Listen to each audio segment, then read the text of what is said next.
বৃন্দাবনে গেছে, বুঝলে?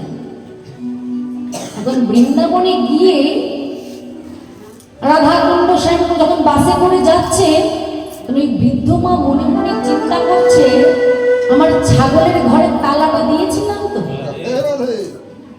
আমি তো সব জায়গায় তালা মেরেছি, কিন্তু ছাগলের ঘরে তালা মেরেছি। এখন এই শুধু বাসের মধ্যে শুধু ওই ভাবছে। আর যত ভক্তরা ছিল তারা নাম গাইছে, আনন্দ করতে করতে যাচ্ছে বৃন্দাবনে, আর মাও গাইছে মুখে, কিন্তু মনটাই ছাগলের ঘরেই পড়ে যাচ্ছে, ওই তালাতেই পড়ে আছে। বড় বড় খাসি বাচ্চা, বড় বড় বাবা, অনেক দাম তো।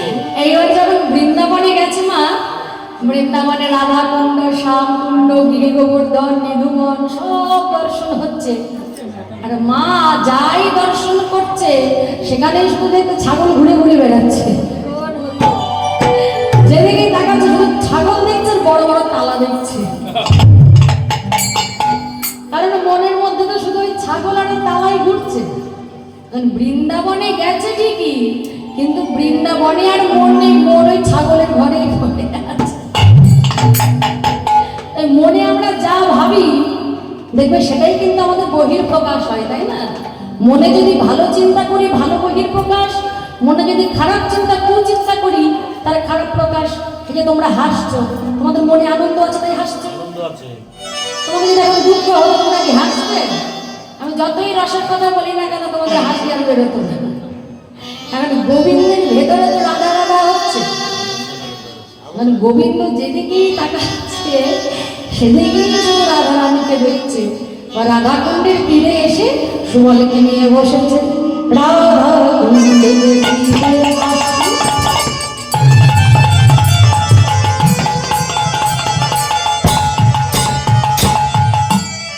তোমাদের উলুধ্বনি বাড়ি থেকে এসেছো, এনেছো সাথে, দাও দেখি।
যেদিকে তাকাচ্ছে বাবা, এই ফুলে রাধা, ফলে রাধা, লতায় রাধা, পাতায় রাধা, যেদিকেই তাকাচ্ছে শুধু রাধা রাধা রাধা, লতায় রাধা,